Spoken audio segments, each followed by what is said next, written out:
But what I learned pretty quick was that I did not own a business. I owned a job with overhead. Most founders build a business that quietly traps them. David Grau Sr. went from securities lawyer to business owner to author. And somewhere along the way, he figured out the difference between working in a company and actually owning one.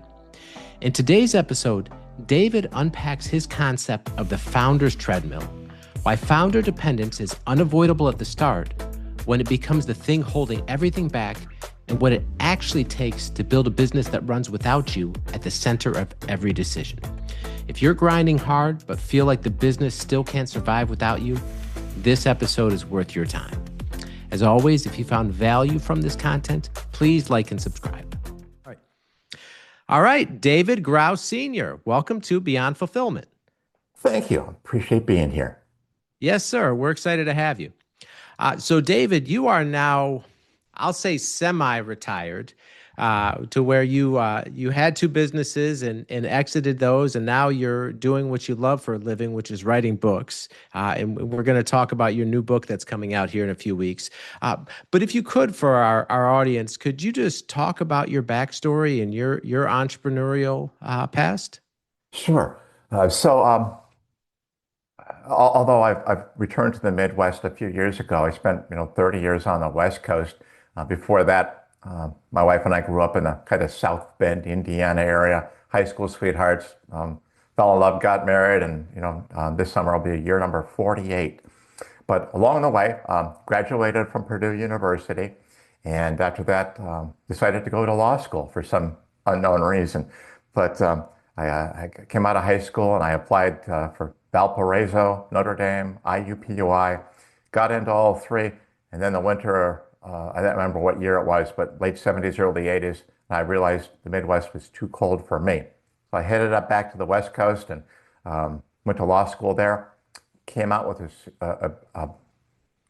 passed the bar on that first attempt, and I became a securities lawyer. And as such, I went to work for the government for a few years as a securities regulator. It took me about 2 years to figure out I wasn't cut out for government work. So I came out, opened up my own small securities practice. I loved it. I was in heaven. I was a sole proprietorship, Dave. And it's what I always wanted to do. My dad, my grandparents were all small business owners, and I thought I'd be doing that forever. If your business is an e-commerce brand, this message is for you. Logistics can make or break you. If you're tired of being just a number to those big box 3PLs, you need to check out our team at Easy DC 3PL. We're a different kind of partner, built specifically for growing brands that ship between 1,000 and 10,000 orders per month. We offer warehousing, fulfillment, and transportation with a focus on personalized service and flexibility. Our central Kentucky location gives you nationwide reach, turning logistics into a competitive advantage. So if you're ready to partner with a 3PL that actually gets your brand, visit easydc3pl.com. But what I learned pretty quick was that I did not own a business. I owned a job with overhead. And in the world of law, it's an hourly billing job, right? I mean, you may bill for $200 an hour, but it's still hourly. And I didn't know how to build a business. I didn't know how to hire for capacity and develop the talent and give them authority. And so I literally just kind of worked myself to death. And along the way, another idea and another opportunity came up. And I got a chance to start a new consulting business using my law skills. And I got to work with people all around the country based on this newfound contraption, if you remember, in the late 1990s, called the internet. And so we built a website. We called it eHarmony for Financial Advisors. A turn of the idea, but the business did real well, and it grew to about 65 people. We had half a dozen owners, and I gradually sold out and retired to write books, living the dream. Okay. All right. So let's key in too on the first your first business, which is the law practice. So you go to law school, you move to the West Coast because you want the warmer climate. First, you get a government job. You realize you don't like working for the government, so you decide to open up your own practice. And you said you were in heaven in terms of being a sole proprietor, right? And then before long, you realize that you really didn't have a business; you had a job. So what was it like at that point where you realized that, you couldn't scale having to do everything and just focus on hourly billing? You know, um, at first, I'll say it this way, like, for the first 2 or 3 years, I didn't mind the hours at all. It didn't bother me. I loved doing what I was doing. And it was like every other law practice and every other lawyer I knew. Everything went through me. I had to be the smartest guy in the room. I loved that I was the bottleneck, so to speak. I touched everything. I controlled every aspect of it. I thought it was wonderful. But then my small law business started to grow a little bit. And so I hired help. I didn't hire capacity. I didn't hire anybody that could really make any decision without me. I just hired help. And I thought somehow that that was going to solve the problem. It didn't. I think I actually worked harder after I did that. And so I didn't understand that, you know, 4 years, actually 5 years of college at Purdue, and then 4 years in law school. I had 9 years of college, and I did not know how to build a business. You go through law school, and Dave, I'll promise you, there's not a single class, at least where I went, devoted to how to build a business, how to make more money, how to scale. Not a thing. And what I learned at Purdue, it wasn't applicable to what I was trying to do. So little by little, I grew frustrated with it. And I had a founder-dependent business, and I was a slave to it. Okay, and we're going to get more in because you're certainly setting up the topic of your new book, which is going to be great for our audience. So we'll get into that. But real quick, so what's the difference between hiring help and hiring capacity? Yeah. Oh, thank you for that question. And by the way, just a quick message to your audience. You can edit this out if you want, but this is a compliment to you. To Dave's audience, none of these questions were delivered in advance, so I have not had a chance to practice it. And I like that. This is going to be impromptu and off the cuff, and we're going to figure this out as we go. And that, to me, that's gold. So the difference between hiring help and hiring capacity. So think of it this way. And honestly, I didn't fully understand this for years and years after my law practice. When you're running on the treadmill, you can't look around very much and understand it. So what I did, and the way I explain it is this. When you're on the treadmill, you're running a founder-dependent business. A founder-dependent business, think of a bicycle wheel, right? And as the founder, you are the hub of the wheel. All the things that go around you, the spokes, the tire itself, that's everything you literally choose to build and surround yourself with. But it all runs through the central hub, a founder-dependent business. And you build it on purpose eventually, and that's what I did. So when you hire help, help is designed to do some of the menial tasks, but then to come to you with every problem, every need for a solution, every decision is trained to route back through the hub. That's help. Capacity is when you hire talent and you authorize that talent within bounds to make decisions, to own certain aspects of the process, not equity, but own aspects of the process so that they sit down with a client, they understand what it is they're allowed to sell, what it is they're allowed to do, how do they make an exception, when do they have to come back to the hub for help, but not every time. They own something. That's capacity. Help. I learned this in my second business, Dave, as a group. I was up to about 10 employees, and we still had the hub of the wheel approach. And I had 10 people, and they all came into me every day. Hey, boss, one quick question. Hey, got time for one more question? Everything ran through me. We got bigger, but we didn't get more efficient. We never scaled. We didn't grow more valuable. It doesn't work if it always routes through the founder. It works initially, but eventually it stalls out. Okay. All Learned that right. one the hard way. Okay. So how'd you transition out of the law business? Did you end up selling that practice? Yeah, thank you. I I love my law practice, and I really thought I would be doing it forever. But as I mentioned before that we started, I married my high school sweetheart this summer, 48 years together. She didn't love it. There's an old saying, law, and I think this is true of any small business, but in my case, law is a jealous mistress.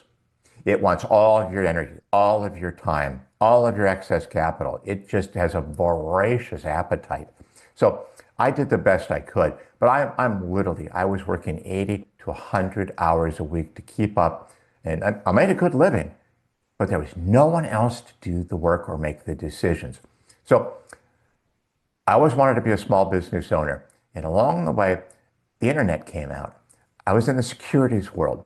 And it was pretty clear that when I worked with people like at Charles Schwab, Fidelity, TD Ameritrade, or any of the independent broker dealers or independent insurance companies, that these people had a valuable small business, but they didn't know how to run it. They didn't have any way to sell it or monetize it at the end of their career. So I created, effectively what we called eHarmony for financial advisors. We built a website that was designed to help buyers and sellers find each other. And then we would take a transaction fee in the middle. We'd provide valuations. We'd provide contracts. We'd do deal support. We'd do transition support.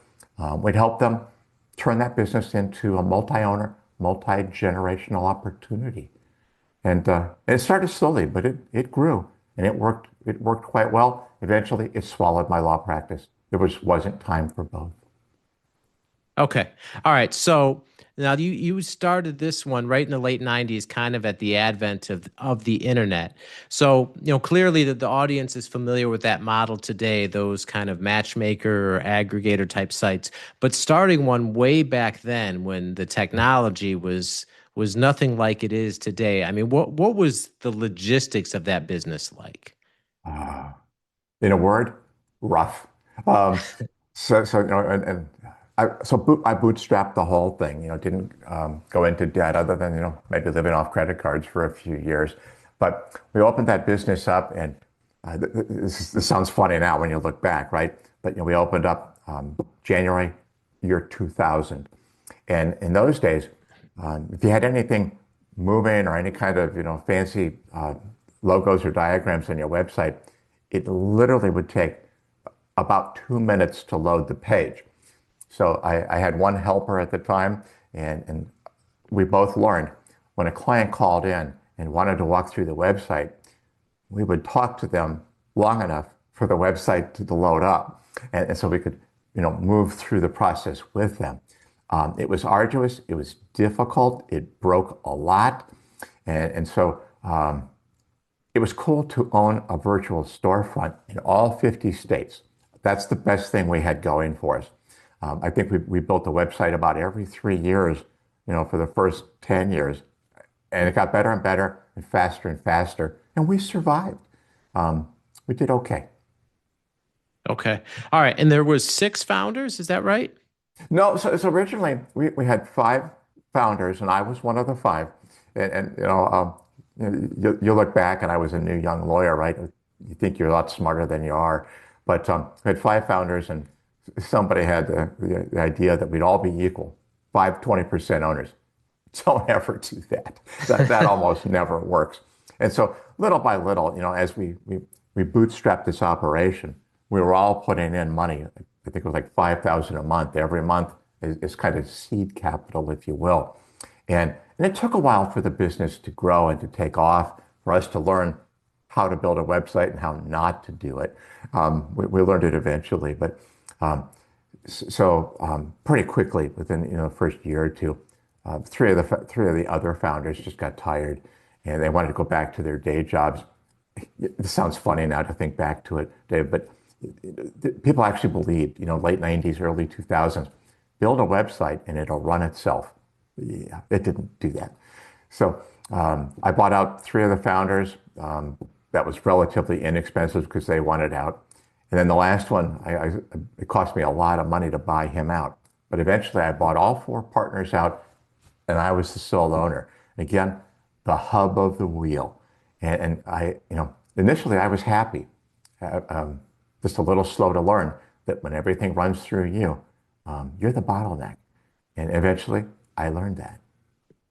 Okay. All right. So what was it like when you have this, I guess, epiphany, right? Where like you can't scale and ultimately get to where you want and everything goes through you. What happened and then what did you do?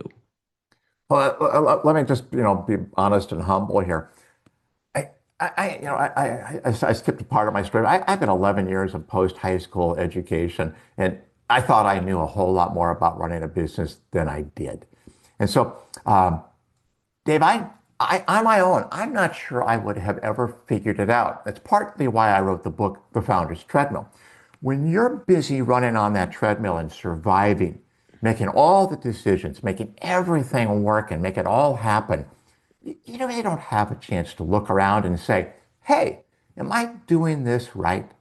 You just don't. And of course, where did I learn my business law? Other lawyers. And what do lawyers do? Well, they do the same thing most CPAs, doctors, dentists, lawyers, architects. You run it through yourself because you're the smartest guy in the room. You've got the credentials and the degrees. So I never did figure it out. What I figured out was that I owned a really, what I thought was a great job, albeit one with overhead.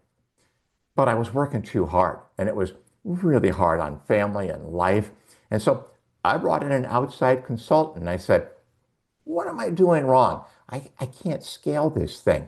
I don't seem to build any value because everything literally runs through me. If for some reason I got hit by a bus or fell off my bike and I couldn't come into work for a month, my business would be dead.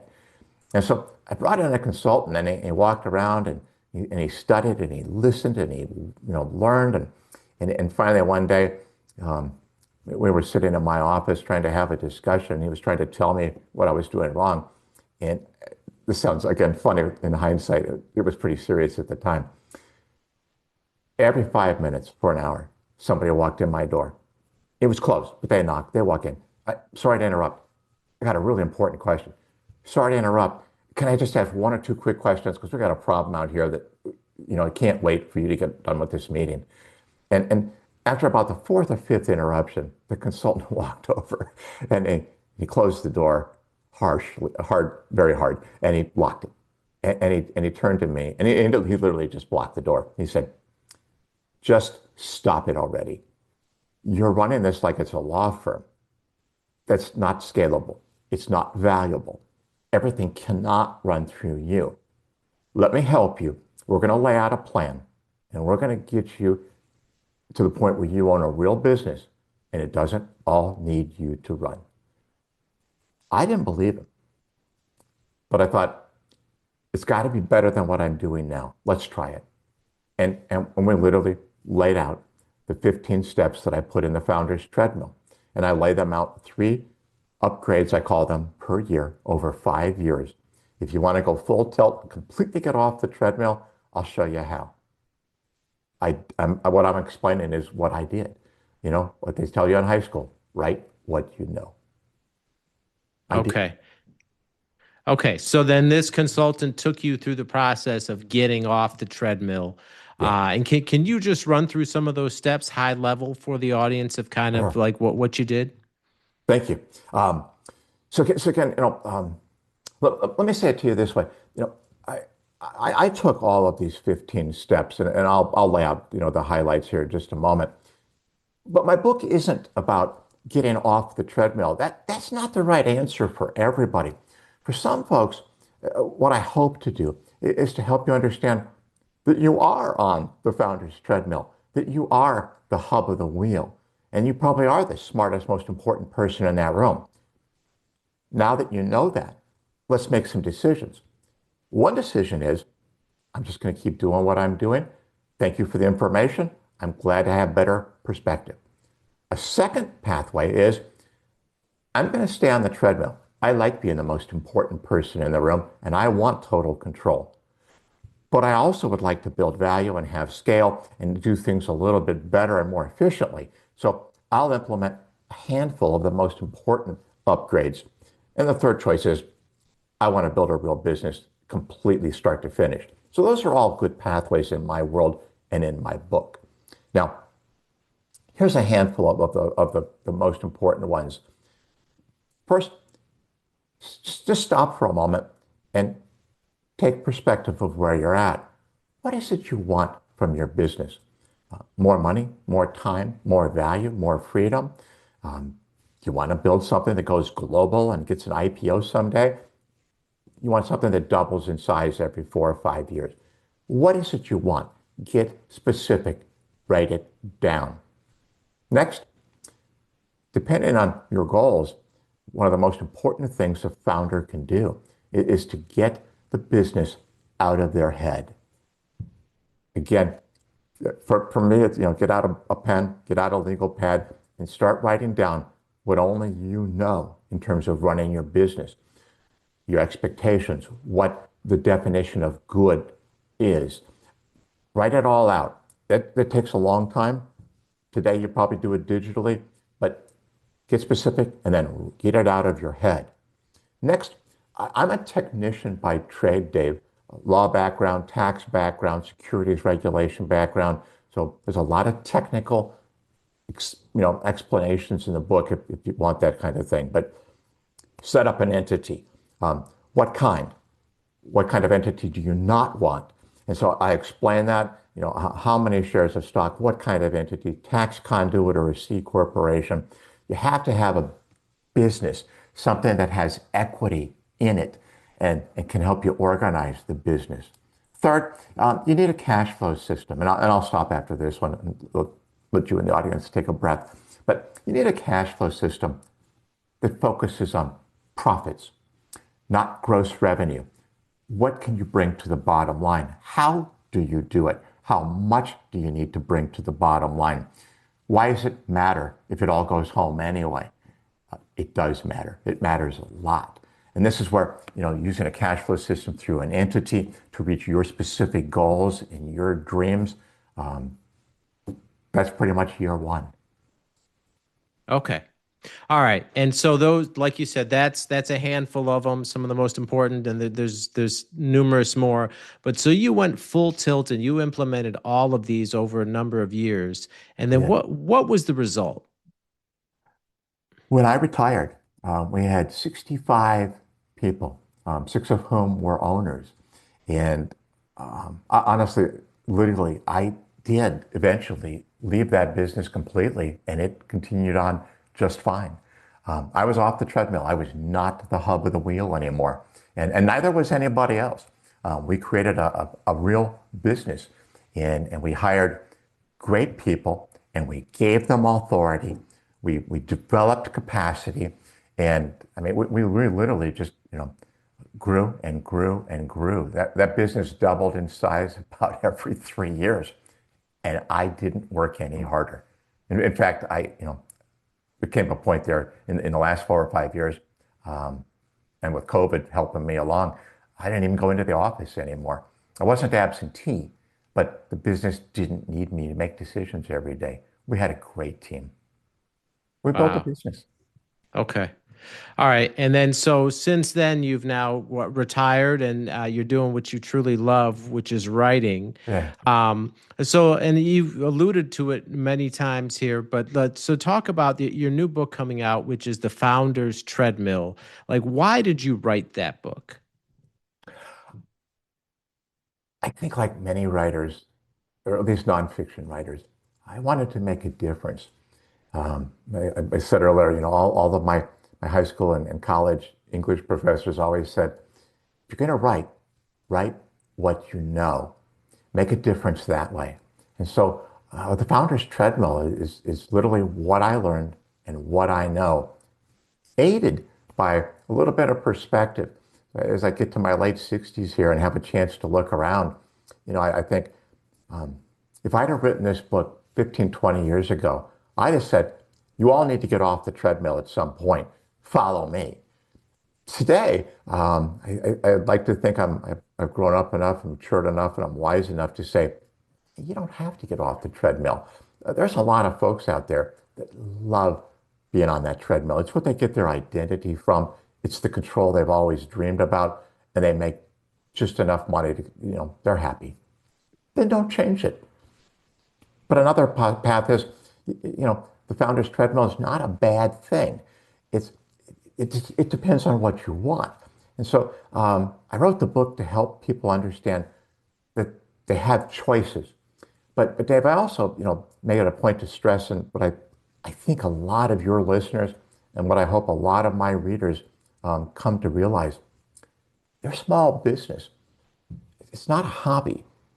It can be, but for most people, it's the single largest, most valuable asset they own. But it needs to be nurtured and cared for. It's more than just a cash flow machine. It's an opportunity to take care of you, your family. It can help you retire on your terms. It can give you the opportunity to take care of your current clients' children and grandchildren if you build something that outlasts you. That's huge. And that's how I want to make a difference in the world. I want to help these small business owners do it better.